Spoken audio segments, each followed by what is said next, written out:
हेल' लोगोफोर, नोंथांमोनखौ आंनि इउटुब चेनेलाव बरायहरग्रोनाय जाबाय।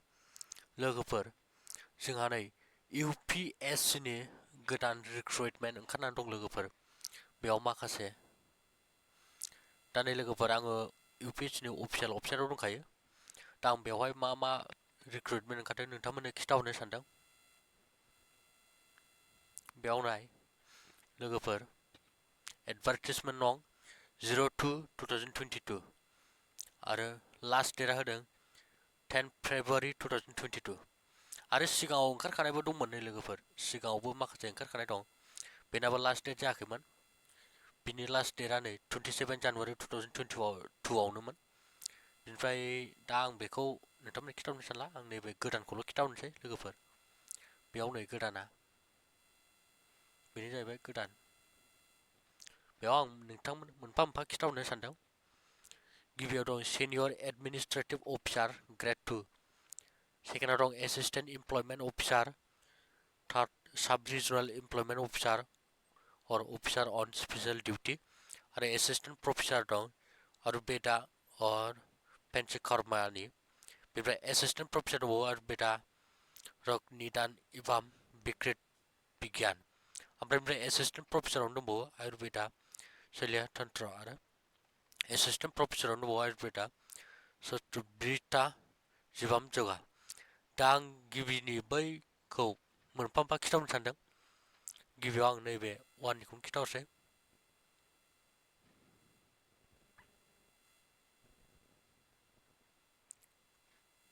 बेयाव नायदो नै भेकेन्सि डिटेल्स होनाय दं।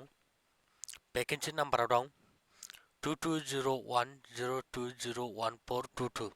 बेनिफ्राय post senior administrative officer grade 2। बेनिफ्राय मिनिस्ट्रि एन्ड एडमिनिस्ट्रेसनाव दङ मिनिस्ट्रि अफ डिफेन्स। डिपार्टमेन्टआव दं डिपार्टमेन्ट एबा अफिसाव दङ department of defence research and development. बेनिफ्राय अर्गेनाइजेसना नाय defence research and development organisation DRDO। बेनिफ्राय नाम्बार अफ पस्टआव दं number of post and reservation. बेयाव नाय आन्डार रिजार्भआव 5 दं, EWS 0, OBC 2, SC 1, ST 0, PWBD 1, टटेल 8। बेनिफ्राय PWBD रिजार्भेसन डिटेल्स होनाय दं डिफ एन्ड हार्ड अफ हियारिं। बेनिफ्राय केटेगरि हार्ड अफ हियारिं नै। ओमफ्राय डिफ एन्ड हार्ड अफ हियारिंआव दं PWD टाइप केटेगरियाव डिफ। बेनो लोगोफोर। बेनिफ्राय दाना पस्ट डिसक्रिपसनाव नाय मा होनाय दं बाहाय। पे स्केलाव नाय, पे स्केलाव pay level 10 in pay matrix ₹56,100 up to 1,77,500। बेनिफ्राय एसआ होनाय दं बाहाय not exceeding 35 years or as on closing date, not exceeding 40 years for scheduled caste। माने SC फोरनि थाखाय 40 बोसोरनि बारा जानो मोना होनदों। बेनिफ्राय बेयाव होबावदों not exceeding 38 years for other backward class। OBC नि थाखाय 38 नि बारा जानो मोननाय नङा होनना बुंदों। बेनिफ्राय बेयाव माखासे होनाय दंबावो। बेयाव माखासे कन्डिसन होनाय दङ नै relaxable four regularly appoint central और union territory government servants up to 5 years as introduction orders issued by government of India from time to time। बेखौ होनदों लोगोफोर। ओमफ्राय बेनिफ्राय नै essential qualification होनाय दं educational degree of a recognized university। केन्डिडेटआ माने डिग्री पास जानाय जानांगोन। बेनिफ्राय मा होनबावदों नै गाहायाव नै experience 3 years experience of administration establishment and accounts work। एक्सपिरियेन्सबो नांगोननो। बेनिफ्राय नैबेयाव होबावदों डिजारेबल क्वालिफिकेसन होबावदों बाहाय नाय डिप्ल'मा इन पार्सनेल मेनेजमेन्ट और industrial relation from A recognised institution. बे ओमफ्राय मोनसेया नै वर्किं एक्सपिरियेन्स इन साइन्टिफिक और इन्डास्ट्रियेल और टेक्निकल अर्गेनाइजेसन और डिपार्टमेन्ट्स। बे बेनिफ्राय डिउटिया नाय टू एसिस्ट द director in administrative management of द office. to supervise work relating to administer personnel and establishment matters, while recruitment, promotion, pay fixation, and other service-related matters to liaise with headquarters on all administrative activities. बेनो जाहैबाय डिउटिनो बिनिफ्राय probation 1 year बिनिफ्राय headquarters सानै DRDO headquarter Ministry of Defense New Delhi बिनिफ्राय other details दं Group A Gazette General Central Service Ministerial These posts are permanent बेनो दा बेनो लोगोफोर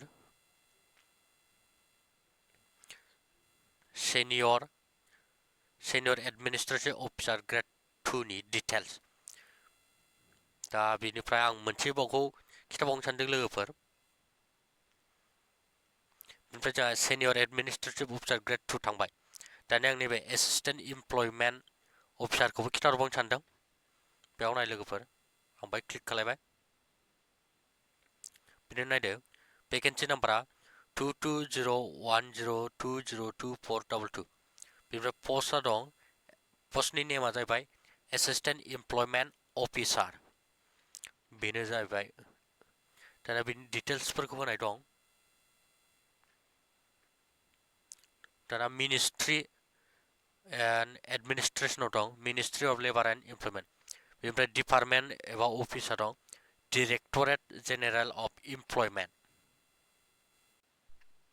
नाम्बार अफ पोस्ट एन्ड रिजार्भेसनाव दङ under रिजार्भआव 0 EWS 0 OBC 0 SC 1 ST 0 PWBD 0 टटेल 1 बेनो लोगोफोर 1 ल' दं बाहाय बिनिफ्राय पे स्केलाव दं level 6 revise on the 7 CPC pay matrix rupees 35,400 to 1,12,400 बिनिफ्राय S होननाय दं not exceeding 35 years for scheduled caste SC केन्डिडेटफोरा 35 yearsनि बारा जानो मोना होननानै बुंदों बेयाव बिनिफ्राय आदार केटेगरिसखौ बेहाय जेबो होआखै लोगोफोर बिनिफ्राय एसेन्शियेल क्वालिफिकेसन होनाय दं बेयाव नायदो educational qualification master degree in commerce or social work or economics or statistics or psychology or education of a recognized university or equivalent बेनो बिनिफ्राय experience दं 2 years experience of socio-economic investigation or research preferably in relation to demography employment and unemployment or manpower problems बेनिफ्राय knowledge of employment service work बेनो लोगोफोर essential qualification बेनिफ्राय desirable qualifications होनाय दं experience of employment exchange operations बेनो बेनिफ्राय duty होनाय दं work pertaining to development of vocational guidance occupational research job studies and employment exchange procedures बेनिफ्राय providing occupational information vocational guidance and confidence building training to scheduled caste scheduled tribe candidates and counseling to their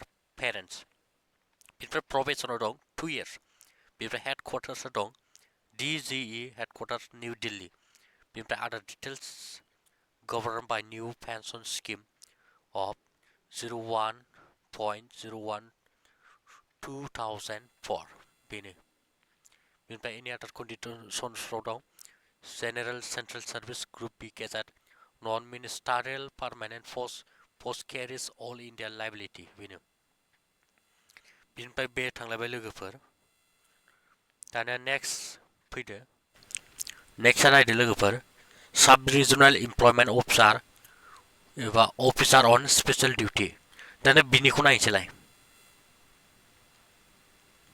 बेयाव नायदो vacancy number 22010203422 बेनिफ्राय post name दं Sub Regional Employment Officer एबा Officer on Special Duty बेनिफ्राय बेयावबो details होनाय दं नायदो Ministry and Administration दं Ministry of Labor and Employment बेनिफ्राय डिपार्टमेन्ट एबा अफिसा दं लोगोफोर Directorate General of Employment बेनिफ्राय बेहाय number of post and reservation दं बेयाव नाय आन्डार रिजार्भआव दं 1 EWS आव दं 0 OBC आव दं 0 SC आव दं 0 ST आव दं 0 PWBD 0 टटेल 1 माने बेना आनरिजार्भसो लोगोफोर बेयाव रिजार्भेसन गैया मानोना पस्टआ 1ल'खा नालाय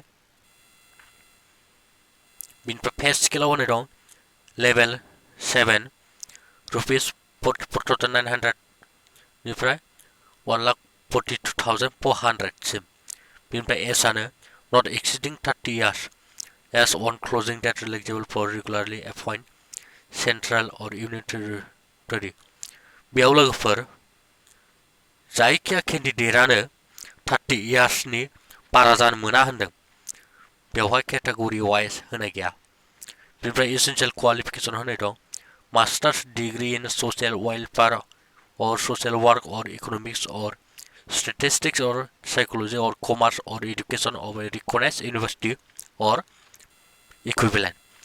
बेनिफ्राय experience होनाय दं 3 years experience of socio-economic investigation or research preferably in relation to demography, employment and unemployment or manpower problems, the knowledge of employment service work. बेनिफ्राय desirable qualifications दं experience of employment exchange operations. बेनिफ्राय duties of dong to examine and review policies and working procedure in employment service, to conduct socio-economic investigation and research compilation of databases, interpretation and drafting of reports on employment and unemployment and manpower situation, to conduct and confirmation of occupational information, preparation of care letters for use in vocational guidance, management of central employment exchange, monitoring the progress of various planned schemes, etc. बेनो प्रोभिजनाव दं 2 years हेडक्वार्टार्सआव दं DGE हेडक्वार्टार new Delhi बेनो लोगोफोर बेनो जाहैबाय सब regional employment officer और officer अन special डिउटिनि details दा लोगोफोर आं माखासेखौ बे भिडिअआव खिथाहरथ'ला लोगोफोर गोनांथार जायोबा नोंथांमोना कमेन्ट बक्सआव कमेन्ट खालामनो हागोन नांगौबा आङो गाबोन बे माखासे भिडिअखौ हरफिननाय जागोन दा लोगोफोर दिनैनि भिडिअआ एसेनोसै नोंथांमोना भिडिअखौ मोजां मोननानै लाइक खालायदो शेयार खालायदो आरो साबस्क्राइब खालायनानै बेल आइकनखौबो थुनानै लादो लोगोफोर एसेनोसै गोजोन्थों